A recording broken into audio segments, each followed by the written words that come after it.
Hello friends, this is Sakshi and you're on my YouTube channel Enjoy Learning with Sakshi Pandey। तो आज की video में हम कर रहे हैं socialism in Europe and the Russian revolution, जो कि क्लास 9th हिस्ट्री का बहुत ही इम्पोर्टेंट चैप्टर है। तो सबसे पहले हम टॉपिक को समझते हैं। तो सोशलिज्म का मतलब होता है समाजवाद। तो हम देखेंगे किस तरह यूरोप में समाजवाद आया और फिर हम देखेंगे किस तरह रशिया में रशियन रेवोल्यूशन हुआ। तो सबसे पहले हम चैप्टर का सिलेबस देखते हैं। तो चैप्टर के सिलेबस में कुछ 4-5 टॉपिक्स ही हैं, जैसे कि the age of social change, यानी सोशल चेंज का समय, सामाजिक बदलाव का समय। फिर आता है द रशियन रेवोल्यूशन। फिर आता है हमारा फेब्रुअरी रेवोल्यूशन, जो कि पेट्रोग्राड में हुआ था। फिर आते हैं कि अक्टूबर के बाद क्या चेंज हुए थे, और फिर हम देखेंगे कि ये जो रशियन रेवोल्यूशन हुआ था इसके पूरे वर्ल्ड पे क्या इन्फ्लुएंस पड़ा था। तो स्टार्ट करते हैं हमारे पहले टॉपिक से, जो कि है the age of social change. The French Revolution opened up the possibility of creating a new social structure। यानी जैसे ही ये फ्रेंच रेवोल्यूशन शुरू हुआ तो इसके बाद लोगों के अंदर एक नया सोशल स्ट्रक्चर बनाने की पॉसिबिलिटी बढ़ गई। 18th सेंचुरी से पहले सारी, ना कि सिर्फ फ्रेंच सोसाइटीज, बाकी कंट्रीज में भी सोसाइटी जो थी वो ज़्यादातर स्टेट्स और ऑर्डर्स में बटी हुई थी। जो भी सोशल और इकोनॉमिक पावर होती थी वो सब या तो एरिस्टोक्रेसी के पास होती थी या फिर चर्च वालों के पास। चर्च वालों के बारे में तो हम जानते हैं, और एरिस्टोक्रेसी वो क्लास है यानी सोसाइटी का सबसे हाईएस्ट क्लास, ठीक है, यानी जिसमें सबसे हाईएस्ट क्लास वाले लोग रहते हैं, सबसे अमीर लोग। तो इन्हीं दो लोगों के पास पावर थी, एक एरिस्टोक्रेसी वाले और दूसरे चर्च वाले। In India, Raja Ram Mohan Roy and Derozio pointed out the significance of the French Revolution, and many others discussed the idea of post-revolutionary Europe। यानी इंडिया में क्या हालात थे अब वो उनके बारे में बताया जा रहा है। तो इंडिया में ये हालात थे कि जो हमारे राजा राम मोहन रॉय थे और डेरोजियो थे, ये सब फ्रेंच रेवोल्यूशन के सिग्निफिकेंस को देख रहे थे कि उन्होंने किस तरह आज़ादी पाई, हम भी ऐसा कुछ कर सकते हैं। और बहुत सारे लोग जो थे वो यूरोप के पोस्ट रेवोल्यूशनरी यानी रेवोल्यूशन के पहले जो हालात थे उसके बारे में देख रहे थे, और रेवोल्यूशन के बाद में थे उसके भी देख रहे थे। After the French revolution, new ideas about individuals right and societal changes began to be discuss in Europe and Asia. यानी फ्रेंच रेवोल्यूशन के बाद नए नए आइडियाज आने लगे। टॉपिक्स थे इंडिविजुअल राइट और उसका चेंजेस, यानी वो दो टॉपिक्स पे नए नए आइडियाज आने लगे। हर एक इंडिविजुअल का अपना राइट होता है, उसके बारे में लोग बहुत जागरूक हो गए, और साथ ही साथ सोसाइटी में बहुत सारे चेंजेस होने की ज़रूरत है, ये भी लोगों को पता चल गया। सब हो पाया फ्रेंच रेवोल्यूशन की वजह से, जिसके बारे में हमने चैप्टर 1 में पढ़ा। और ये सारे आइडियाज सिर्फ यूरोप और एशिया में ही डिस्कस हुए। There were groups who wanted to change society according to their thoughts and visions। पर कुछ ऐसे भी ग्रुप्स थे जो कि सोसाइटी को अपने हिसाब से चेंज होने देखना चाहते थे। मतलब वो चाहते थे कि जैसा हम सोचते हैं वैसे ही चेंजेस आए सोसाइटी में। और ये लोग थे लिबरल्स, रेडिकल्स और कंजर्वेटिव्स, ठीक है। तो एक एक करके सबके बारे में देखते हैं। तो सबसे पहले आता है लिबरल्स। के लिबरल्स कौन थे, उनकी क्या इच्छा थी, उनकी क्या मनोकामनाएं थे, उनकी क्या इच्छा थी सरकार से, वो क्या चाहते थे। सो they suggested to change the society and supported the idea based on tolerance of all reasons।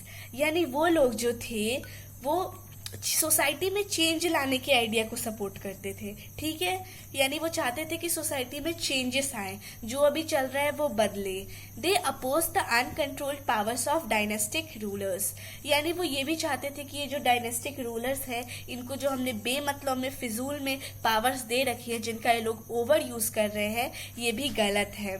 वो ये भी चाहते थे कि हर एक इंडिविजुअल्स को अपने राइट पता हो और वो उसको एक सेफगार्ड की तरह यूज कर सके सरकार के खिलाफ। मतलब अगर सरकार उसके साथ कुछ गलत कर रही है तो वो अपने अधिकारों के साथ अपनी रक्षा कर सके।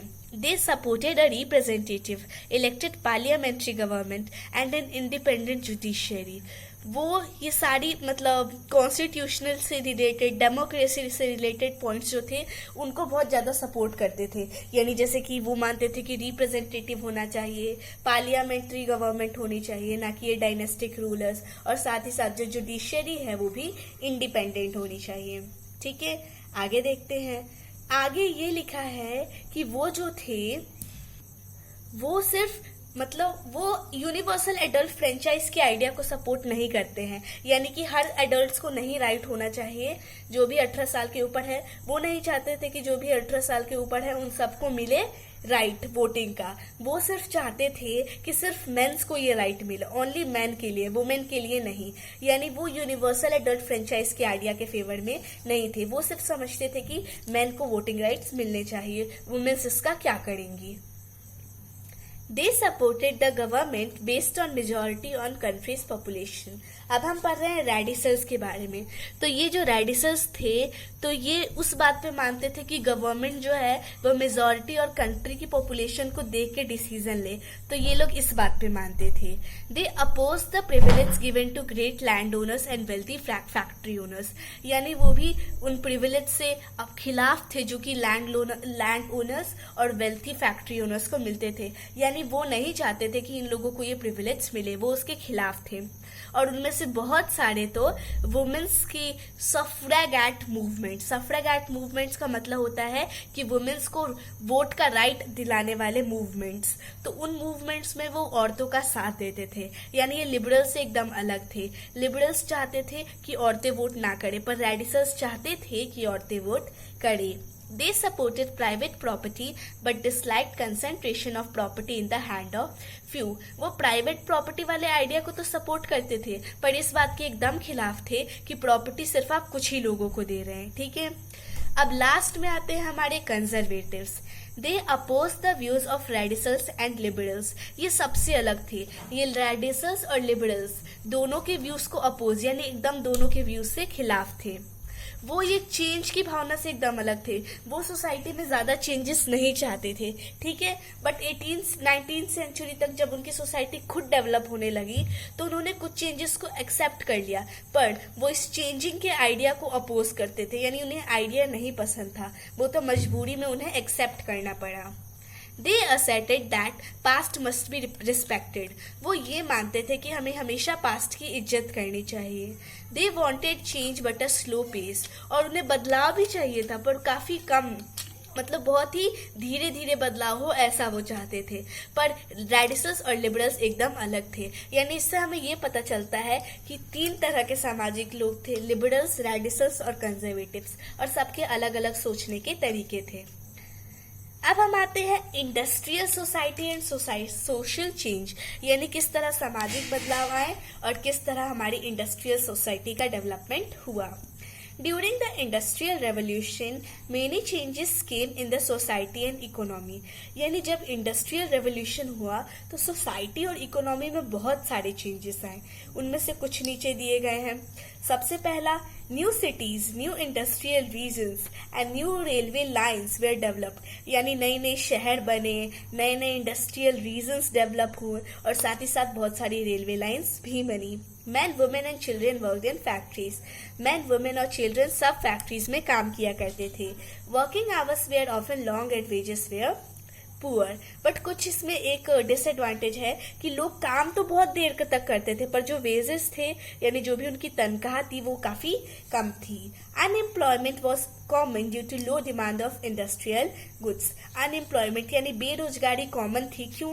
क्योंकि जो इंडस्ट्रियल गुड्स की डिमांड थी वो काफी कम थी। उस टाइम लोग सोचते थे कि हम दुकान से कुछ खरीदे, उससे अच्छा हम घड़ी को उसमें बना ले, इसीलिए डिमांड कम होगी। अब डिमांड कम हो गई तो एक्स्ट्रा वर्कर्स को रख के हम भी क्या करेंगे, इसी वजह से बेरोजगारी वहां पे कॉमन थी। Housing and sanitation were problems since towns were growing rapidly. ये जो हाउसिंग और सैनिटेशन का प्रॉब्लम धीरे धीरे बढ़ने लगा, क्योंकि अगर टाउन्स डेवलप होंगी तो साथ ही साथ हमें घरों और सैनिटेशन पे भी ध्यान देना पड़ेगा। तो ये कुछ चेंजेस थे। अब हम आते हैं वापस लिबरल्स और रेडिकल्स पे। तो liberals and radicals search for solutions to these issues. यानी जो भी हमारे लिबरल्स और रेडिकल्स थे वो सारे इन टॉपिक्स का सॉल्यूशंस ढूंढना चाहते थे। Many of the factory owners were liberals and radicals. यानी ज्यादातर जो फैक्ट्री ओनर्स थे वो लिबरल्स और रेडिकल्स थे। Both liberals and radicals felt that workers effect must be encouraged. दोनों इस बात का समर्थन करते थे कि जो भी वर्कर काम कर रहा है हमें उसे इनकरेज करना चाहिए, उसका प्रोत्साहन करना चाहिए। They also held that it's efforts must be encourage. ये तो अभी मैंने बताया।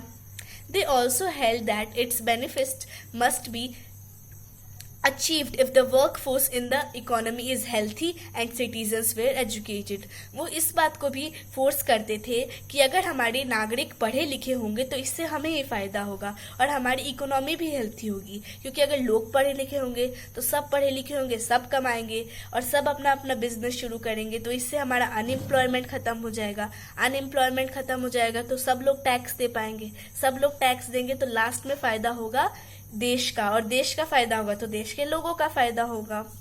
Many working women and men who wanted changes in the world rallied around liberal and radical groups in the early 19th century। यानी बहुत सारे जो working man और वुमेन थे जिन्हें चेंजेस चाहिए थे तो वो रैली करते थे, ठीक है, 19th सेंचुरी के अर्ली में। Some nationalists, liberals and radicals wanted revolutions to put an end to the kind of governments established in Europe in 1815। यानी कुछ जो नेशनलिस्ट थे जिसमें लिबरल्स और रेडिकल्स थे वो ये चाहते थे कि ये जो भी गवर्नमेंट के काइंड्स बनने शुरू हुए हैं वो सबको ख़त्म कर दिया जाए, ठीक है।